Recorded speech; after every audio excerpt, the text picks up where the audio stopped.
Hello and welcome to this edition of Monticello Minute Unscripted. I'm your host, Keith Wallace. As always, we're coming to you from Advance Printing Company, right off the square in beautiful downtown Monticello.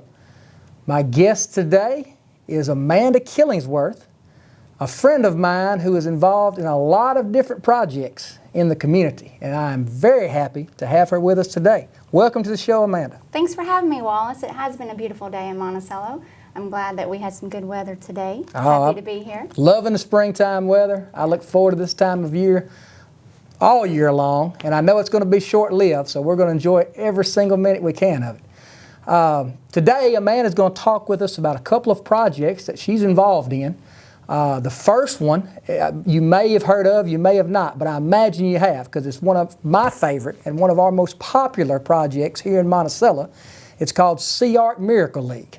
Amanda, can you kind of give us a little bit of a timeline from when Sea Arc Miracle League began to now and what's been accomplished out there? I can. So I would say almost 14 years ago, Karen Conley had a dream to see a lot of her patients as a physical therapist have a sport to play, have somewhere to go where they didn't have any barriers, where their family and friends could come and watch them just play and run bases, use their wheelchairs, walkers, anything that they had to use to be able to actively participate in a sport. And so when she realized that Miracle League was something that we could get here in Monticello, she got the ball rolling. And then luckily God put me on her path in that mission, and I was able to go alongside with her for, I think it was almost 3 years that we spent here locally raising money, and we raised the funds to build the field for Miracle League and also to create a handicap accessible playground that is on the facility as well. And for our viewers to know, Miracle League's not just a league. A field had to be built specially for this project. It had to be completely wheelchair accessible and made with a special turf that any handicapped person would be able to use in order to play the game of baseball. Yes. That way that anyone who has walking devices, whether it be sticks or wheelchairs, they would be able to run the bases or roll through the bases without any issues at all. So we got that built, and we celebrated 10 years of playing ball last year.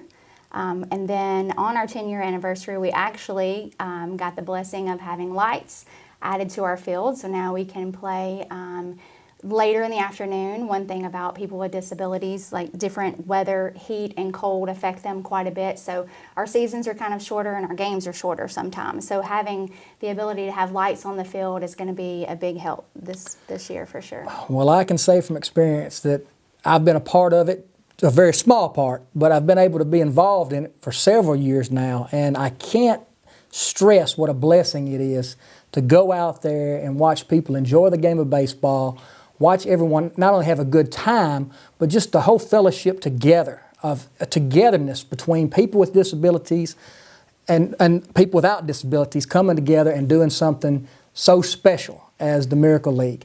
It's also very, very integrated into the community. For each athlete that plays the game, there has to be a buddy, someone out there looking out for them and on the field with them.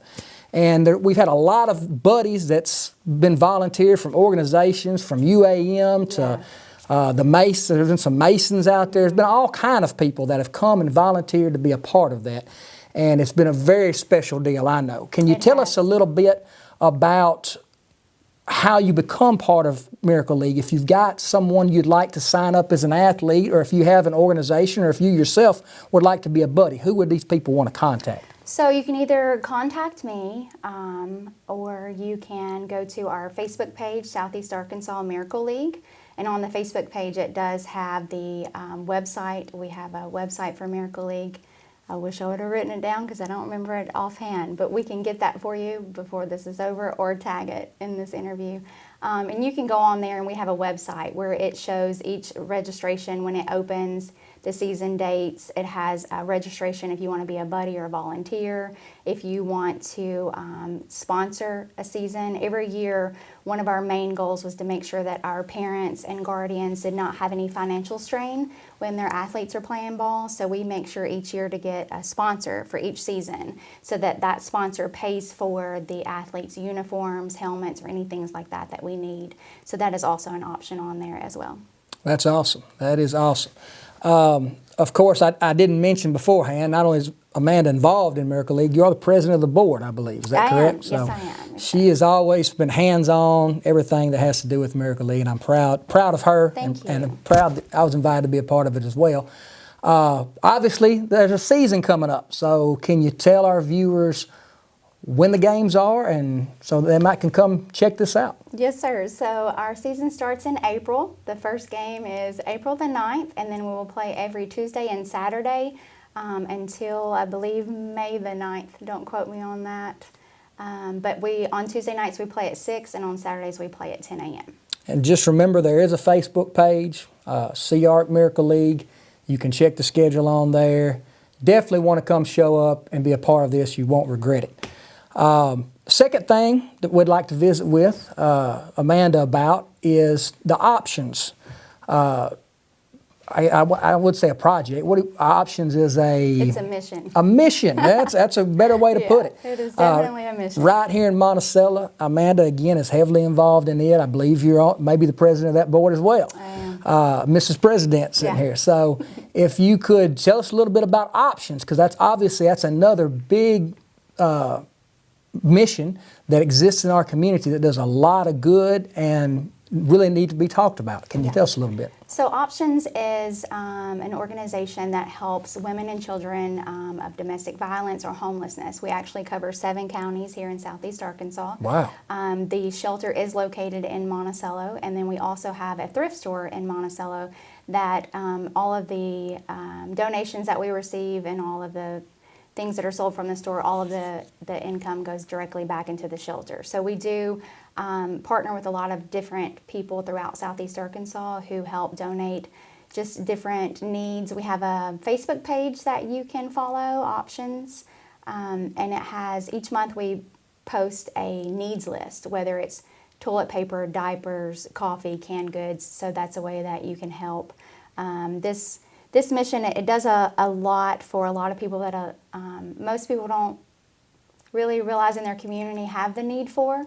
It's not something that's really talked about when people are abused or in abusive relationships. They kind of feel embarrassed about it. So you don't really hear about it a lot, but it is a need in our community, and the house sometimes is as full as 25 people plus. So that right there will let you know that there are people in our community that are in need of assistance, and I'm thankful that Options is here to give them that. We have a great director. Her name is Dana, and she does a really good job loving on people and making sure to get the right people employed in there to keep it operating smoothly. Well, you made a great point that I feel like people that even know about Options may not realize, that you serve 7 counties. You know, it's not just Monticello and Drew County. Although Monticello and Drew County is obviously supported through it, it's 7 counties worth of people that are needing help, that have been in bad relationships, abusive relationships, are trying to find a way out. And basically you have a halfway house, a house that they can get somewhere, get secure, get safe,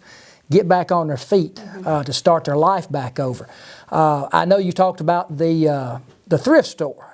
Can you tell us a location on that? Where would we find the thrift store? Is it in the parking lot with Marketplace there? Yes, the Marketplace one. So it's located directly behind Arby's at the south end of Marketplace one. Right behind Arby's. And we also have a Facebook page for it called Thrifty Options. Thrifty Options on Facebook. That's where you can see what they have currently in the inventory. They keep a lot of stuff in there. It's clothes, it's furniture, it's all kind of stuff. So if you're needing something, go by there, make a purchase. If you have some items that are still in good shape but you just don't use anymore, make a donation. They sell this stuff and it helps people in our community and in the community of 7 other counties. It makes a huge difference, and we appreciate all of our supporters for sure. It's a huge deal. Well, I tell you, I knew when I had you on that you would bring to light two great missions and great projects that exist right here in our community. And I promise you, if we had longer, I could sit here and you could probably give me a half a dozen more that the people need to know about and that you're involved in. So I'm going to say that we're going to have you back on as a guest again because I feel like we could do a lot more talking. But just those two, Miracle League and Options, look them up. Both have Facebook pages. Both are accessible. Definitely they benefit our community and something you always want to check out. Amanda, thank you again for coming in. I've enjoyed sitting here and visiting with you, as always, and best of luck to you, and I'll see you next time. Thank you. Thanks for having me on, and thanks for always showing up in the community. Everything I've ever been involved in, Wallace is always right there. He is the go-to guy in the Southeast. He doesn't get enough credit for what he does, and we appreciate you. Well, thank you. Thank you. We'll be right back with our guest artist, Mr. Ty Lloyd. Welcome back. I have with me today our special guest artist, Ty Lloyd. Ty, how are you doing? Good, how are you? Welcome to the show. It's a pleasure to have you. I've always been interested in music. I've always been interested in instruments. And today, I think our viewers are in for a treat because you're going to explain to us a little bit about making a guitar, aren't you? Yes, sir. Well, let's just start with this guitar you've got with you. Can you kind of pick it up and show it to the audience? Now that is a beautiful guitar. I like the wood grain. Is just what type of wood is that? Black limba. Black limba? Yes, sir. And African wood. Really? So it's an African wood. Okay, and you ordered that online? Yes, or? sir. Awesome, awesome. And this plate here, that's is that a leather or what is that? Yes, sir. I had a guy in Hamburg tool it for me. Really? Somebody in Hamburg did that Yes, for sir. you? Okay, so locally done, and he put your initials on there. How did you get into building guitars? Did you just did you see a video of somebody doing it? Did you see a kit? Is it just something that interests you? I liked playing them and I liked woodworking, so I just decided I'd try to make one. Gotcha. So when did you get into woodworking? I got in the OEC my Okay. 10th grade year, which I'd done a little bit at home, that kind of stuff. But yeah. really got interested in 10th grade. Just shaping wood, and when you order the parts for this guitar, how does it come? Is everything already cut to order?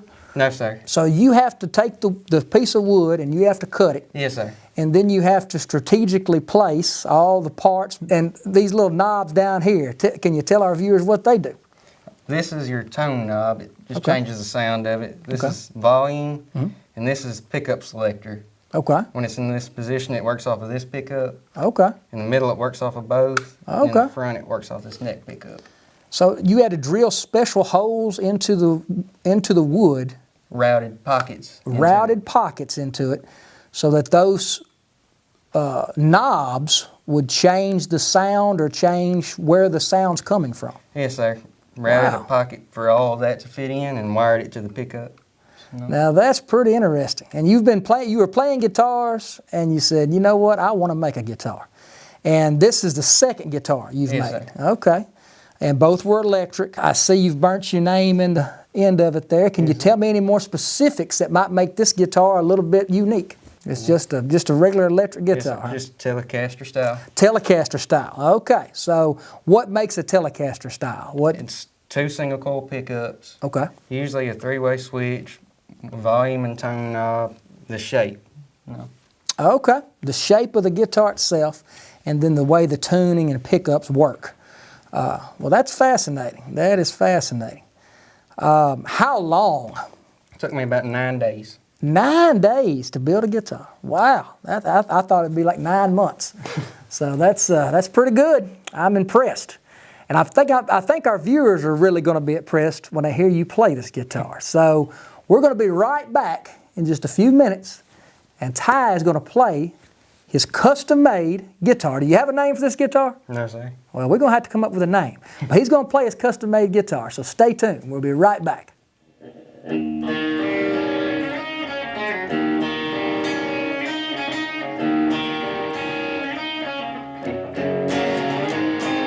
It's getting a little haze between me and you. I got a feeling running around, yeah, that you become untrue. I'd like to think you're not like to think that I'm wrong, but you've been running off to Mason, build a fire and sing your song. Send me smoke signals, send me smoke signals.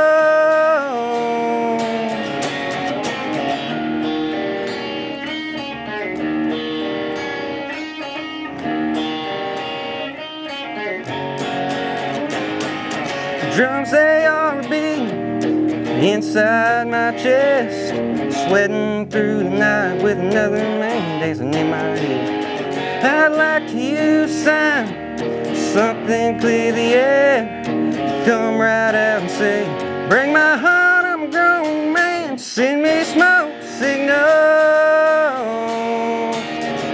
send me smoke signals.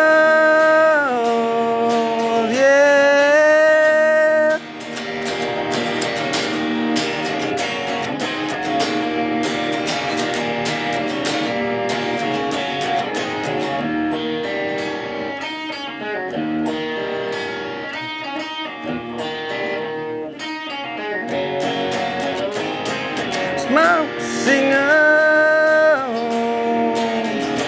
send me smoke signals, yeah.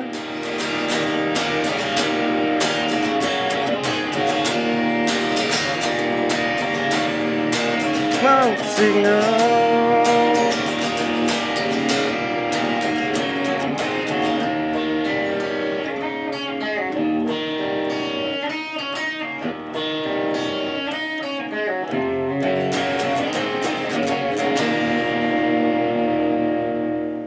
All right, that's going to do it for this edition of Monticello Minute Unscripted. We hope you've enjoyed it. Special thanks to our guest today, Amanda Killingsworth, and also our special musical artist, guest artist, Lloyd. Enjoyed having both of them on, and I hope y'all enjoyed them too. Keep in mind that coming up the first week of April, the Advance is going to be releasing their Reflections, which is going to come out in the paper. It's a free publication. You'll definitely want to check it out. It comes out once a year, always a super popular addition to the newspaper. So be on the lookout for that. And as always, remember, you can watch these videos on our Facebook page, Advance Monticellonian, or on the website, www.advancedmonticellonian.com. So be sure to go online. Thanks again, and we'll see you next time.